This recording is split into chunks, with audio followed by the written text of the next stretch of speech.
Hello, let's take a look at Matt Reeves' latest movie, The Batman. The title is quite original. As you know, the movie came out in 2022. Plot. Starting this review, I must say I have mixed feeling about the movie. You see, I was very captivated by the visual style and well as the music, the scenery and the costumes. It's just amazing. At the same time, I have questions about certain actions of the characters. I wouldn't say these questions ruin my reception of the movie, but they do leave me confused. The movie unfolds smoothly. Everything seems in order until something illogical suddenly stands out. But if there are small flaws in the movie, does that mean we should write off the whole thing? I don't think so, because I watched it attentively from start to finish. In fact, this movie moved me more than most, but I'm still critical of it. First, the action is underwhelming. No matter how stunning the visuals, the fight scenes lacks excitement. Of course, this isn't a typical action movie like The Matrix. The Matrix had really good fight scenes. Here the fight scenes are unspectacular. At the same time, I will not use the word fake or unnatural. I've only fought a couple of times in my life, so I have virtually no experience, but the scenes still feel flat. And one more thing about the fights. When Catwoman appears, the camera simply switches and we do not see how she fights itself. Understandably, Catwoman is very petty, around 50 kilograms, so it's hard to believe she could overpower anyone with sheer strength. Sometimes the camera deliberately moves to the side so as not show what is happening. I agree with Klim Zhukov. Batman does look extremely thin. It's entirely unclear how he defeats everyone. The same goes for Catwoman. She is teeny, and it's unclear how she managed to defeat her opponents. Another plot point: Falcone isn't depicted as a rat, but as a mafia boss. I don't know how it was in the original voice acting. I watched the translation and maybe there is something wrong with the translation. But a rat is someone who talks a lot. So let's say if Bruce Wayne invested everything in the renovation program and then he found out that someone talk a lot about his product, then this person would be a rat. So I didn't understand what the word was meant to convey. This is a minor detail in the movie. Perhaps they should have just changed one phrase in the dialogue. Maybe instead of the word red, they should have used the word puppeteer. Tell me, who is the real puppeteer? Who's pulling the strings? Who's behind this? Who's bought off the city's elite? That's what should have asked. Third, here I'll admit the housing renovation program really puzzled me. But why is the program presented as sinister? I myself have studied architecture, housing and housing policy a little. From the perspective of an ordinary person, I'll try to explain what I believe happened in this world. So, there is a city of Gotham. Around the 1970s, a housing renovation program was introduced in Gotham. So, the authorities demolish bad housing and build good housing and then resettle the slums. Yes, how is this expressed? Say in statistics. An increase in the number of square meters per person, an increase in the number of houses with sewerage, with water supply, with connected electricity. This is the essence of the renovation program. These actions need to be carried out, and ideally they should be implemented universally. Sometimes the authorities consciously make efforts to say, this area is a slum, we will resettle it. And of course, theft is possible during any construction, for example, some deviation from construction standards. For example, the recent earthquake in Turkey, in one city, Erzin, where the measure did not take bribes, and in this city not a single building collapsed, and in all other Turkish cities there was destruction. The renovation program is a benefit for the city. Let it not be done perfectly, but it's a positive impact. It's impossible to create an ideal program in which there will be no corruption, where everyone will build honestly, calculate salaries and distribute apartments. For example, was the housing market in the Soviet Union or even in modern Russia ever ideal? Absolutely not ideal. But just take the number of square meters per person at the beginning of the 20th century, in the middle of the 20th century, at the beginning of the 21st century and right now. And you will see that far from ideal, poorly executed housing construction program has yielded amazing results. Fourth, what really surprised me was this. The villain spells out his scam. It's such a cliché. I've only seen it in parodies. I mean, I've heard that in a lot of movies the villain points a gun at the main character and tells him his plan before killing him. I've never seen movies like that. I've seen a lot of parodies of those movies, and now I've seen a movie like that. The villain tells the main character his entire plan, and that's why his plan doesn't work. Can you imagine? And he tells it for no reason. The main villain isn't beaten, he's not bullied, he's not pursued, he's not bribed. He just goes and tells his plan. So why did the Riddler plan all that in the first place? Fifth, the main character gathered a group of losers from the internet, armed them, trained them almost like a special forces, and sent them to commit a terrorist attack. That was unexpected. And in fact, this is exactly it. They are just a bunch of strangers brought together online. Do you know why this plot twist made me smile slightly? I actively use different applications to find my other half. For a long time I would text for a week or a month, invite them for a walk, and they would refuse me. Now I do it quite simply. I write 3 messages and then immediately invite them for a walk. Okay, maximum 10 messages if it's night, just because I don't want to sleep at night and I want to text someone. Well, guess how many people agree to meet? If you set a number greater than 10%, then you are wrong. You publish videos of your crimes on the internet, then create a secret chat and they say where, when and how to come. It won't work like that. In this chat, half of the people will be from the militia and other half from the police.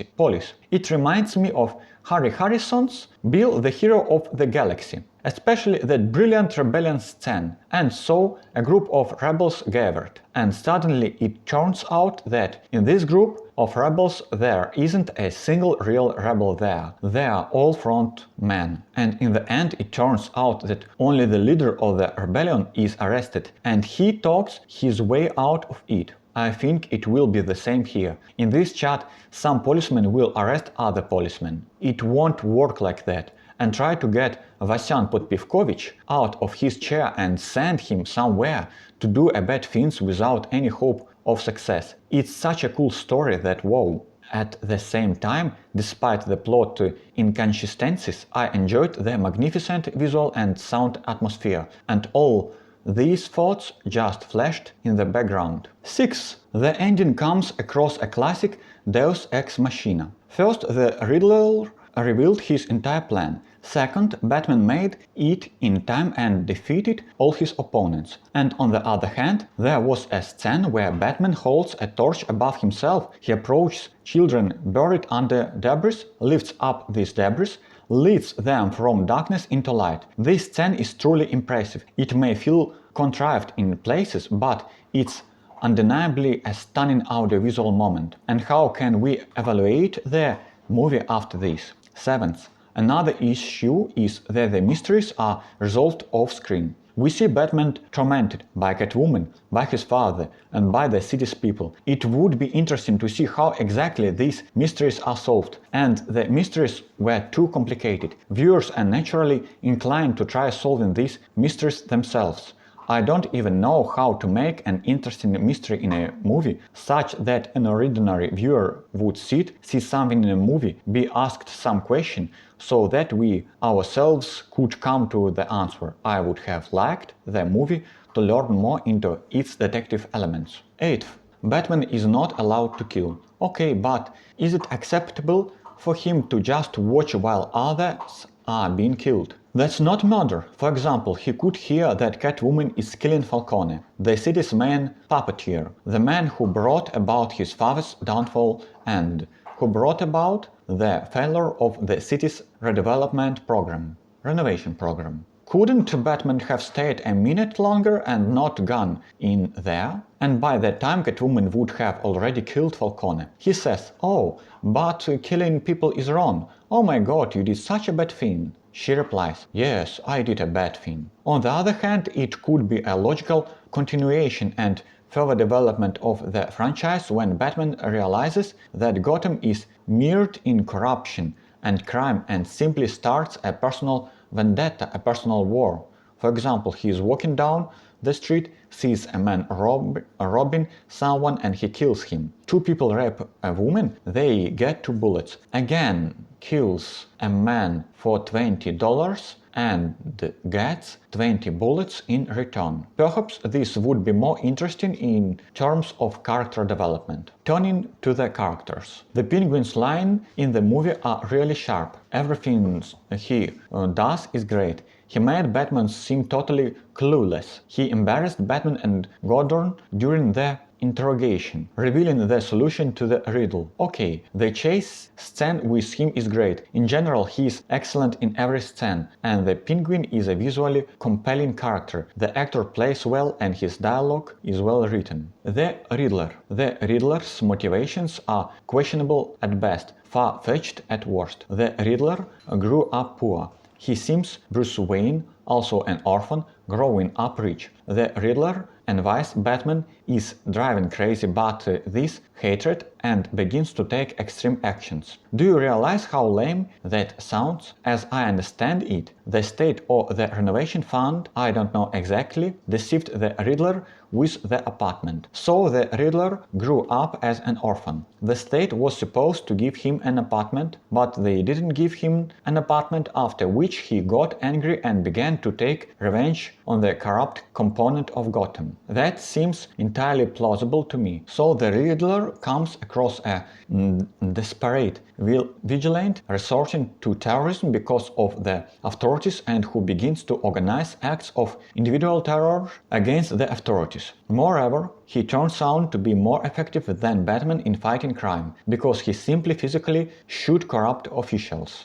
Again, I believe it. I know that there are a lot of such people. Moreover, many people who are offended, insulted by the authorities and society. These are pensioners who worked all their lives and ended up poor. These are disabled people who literally cannot move around the city and cannot go anywhere at all. These are homeless people who are trapped in poverty and there is no way out of it. And I absolutely believe that such people can try to start terrorist attacks. On the other hand, this may sound blunt, but it's not a supervillain motivation. A supervillain motivation would be, for example, to seize power over Gotham, because in a sense the Riddler comes across almost like a vigilante. The Riddler fights drug trafficking, he fights corruption in the city, he destroyed mafia cartels. Well, for what? Out of desire for justice? Well, a normal motivation to oppose society in this way.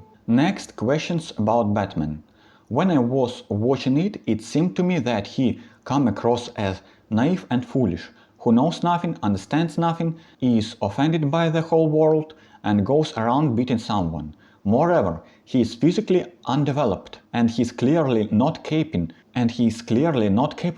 of beating anyone. But then I heard a different opinion. Maybe in the next movie Batman will have to develop, he will have to surpass himself, he will have to grow up, because now I'm looking at an infantile person. Batman was first deceived by the Penguin, then by Falcon, then by Alfred. I've compared the dialogue to fencing more than once. First, Batman comes to the Penguin and the Penguin feeds Batman his fairy tale like, "Batman, I don't know anything. There are no clubs, we are just having fun here. I'm just the owner of the club." And Batman leaves. Batman comes to Falcone and Falcone says to him, "Yeah, your father came to me and said, kill him. I'm a gangster, so I went and killed that journalist on your father's order." A scum. Batman comes to Alfred and says, "Listen, Alfred, what did my father do? Why Did you lie to me all the time? Alfred says to him, listen, Batman, your father is not a killer. He didn't want to kill anyone. He just asked the mafia to take care of the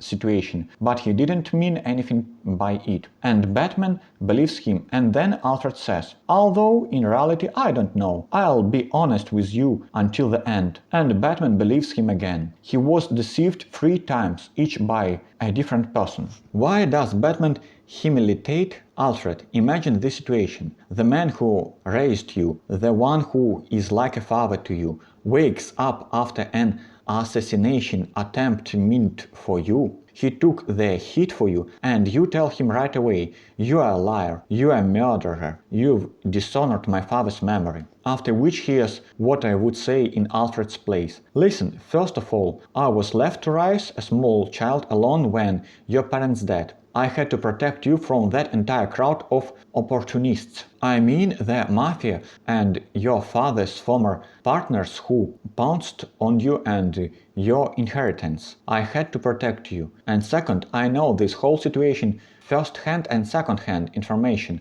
I have no idea what happened. Your father, in fact, didn't even talk about it. Подождите, я могу ответить? Batman decides to look into the renovation program.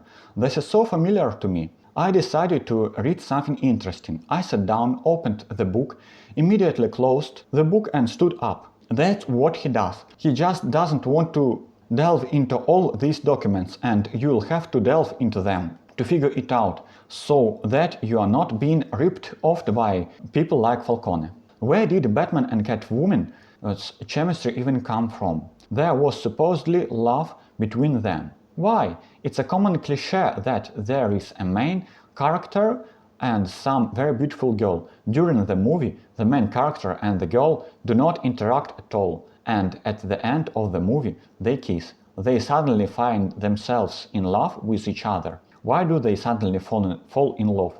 Where does this cliché come from? It's not clear. And finally, Bruce Wayne doesn't care about his corruption. He seems completely unconcerned with where his money goes. Well, it seems absurd. Although, if Alfred is in charge there, then maybe it's not stupidity, but it just shows Batman's infantilism. Then maybe the next films will show how he grows up. Locations. The music is excellent. And why did I like the music? I don't really know much about it. I hardly know classical pieces, so I don't recognize them. But I recognized the funeral march when Batman appears, and I liked the fact that I recognized at least some of the composition. When Batman appears, something serious is in foreshadow. But I probably would have liked it more if he killed those thugs. It would have been bad, but fair. But in Alien Covenant, I didn't recognize the music. Why? Because I didn't listen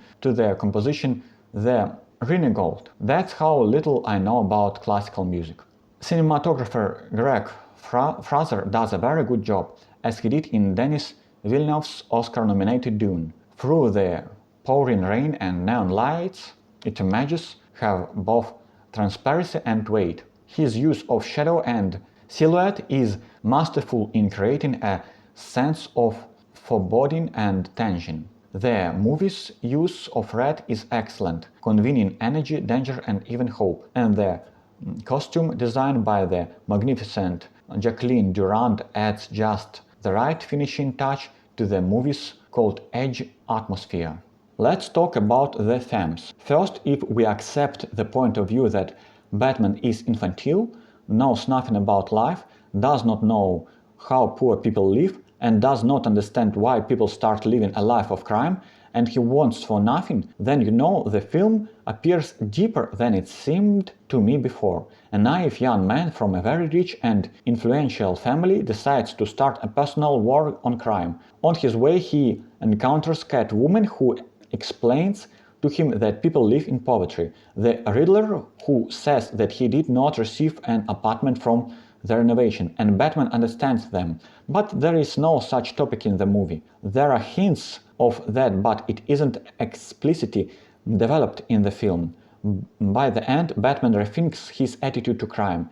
So, for example, if at the beginning of the movie the brutal beats a man who stole something, And at the end of the movie he sees that this man was put in prison and, for example, his hungry mother or say a hungry wife and children remained. But we don't see this in movie. The second theme is the echoes of the author's ideological statements. So the statements about white privileged assholes. There are, say, rich whites who have concentrated all the money and who oppresses everyone else. After all, their wealth is not in their pockets. Their wealth is in banks.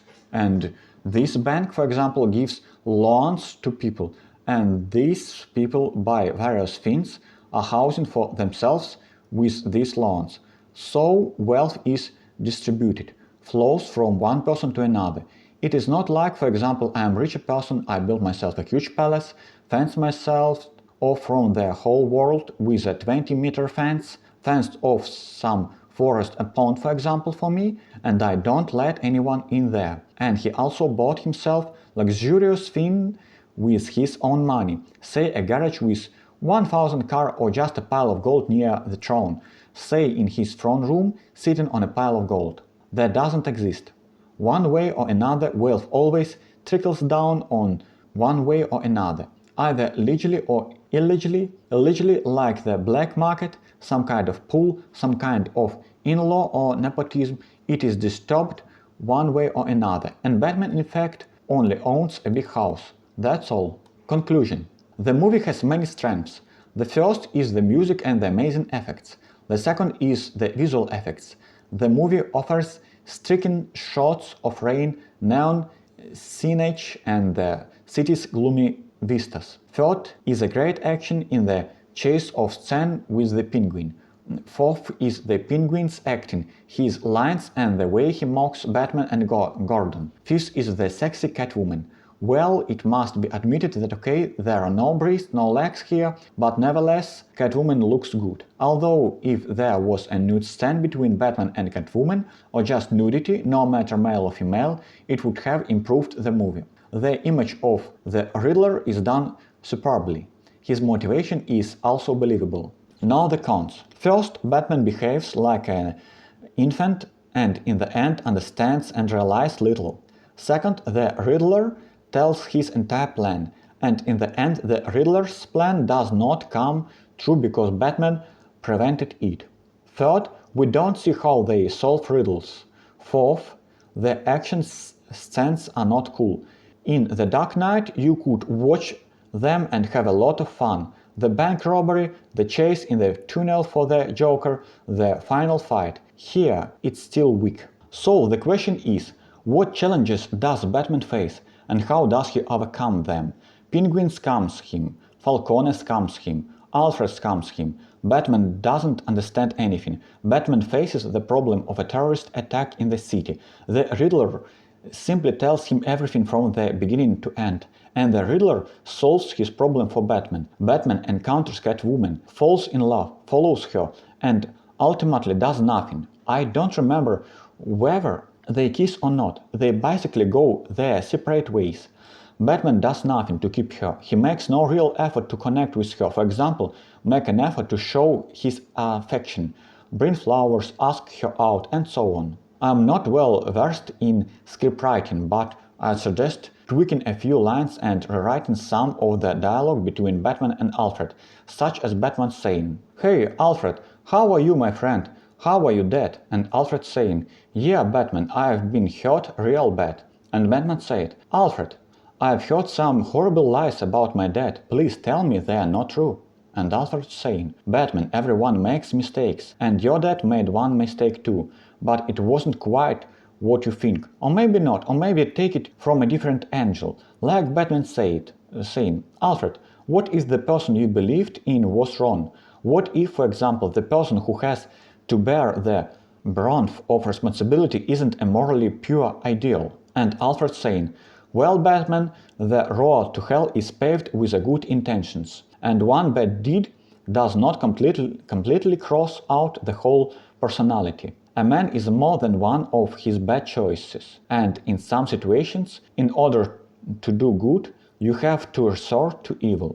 And now I've been thinking about the dynamic between Batman and Alfred, and realized that in order to reveal it properly, it will be necessary to clearly express the motivation of Alfred and Batman, and then it will be necessary to write the general idea of the movie. For example, the conflict could be like this. The Riddler says he is going to clean up the city with violence and he's just going to kill all the bad guys, and then the good guy will have a much better life. And so, for example, Batman is fighting drug crime, Batman beats up drug dealers, and then the judge lets them go because they are all fruit of poison's tree. The Riddler is fighting drug crime. He comes and he kills the entire top of the cartel. He kills corrupt officials and prosecutors, and he comes to a deal with drug dealers and kills them. And then the conflict between them begins. Is it possible to do good by their own means? Why not? A great question for this movie.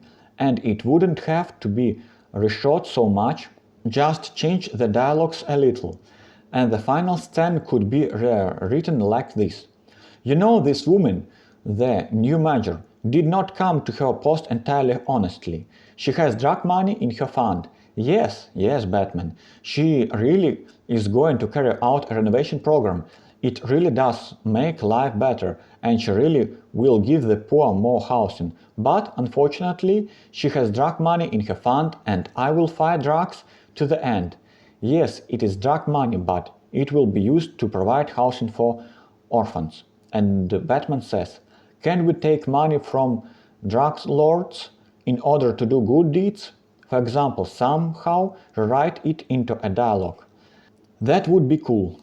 Two more things. First, I would really like to see this movie in a theater. The sound and visual are amazing and I think they should be seen on a big screen. I am watching it on my monitor. It's big but not too big, and I really feel like I am missing out on a huge part of the movie. And second, I am definitely going to see the second part. I am curious to see how Batman develops in the next movie. So I'd rate this movie a 7 out of 10. Thanks for your attention.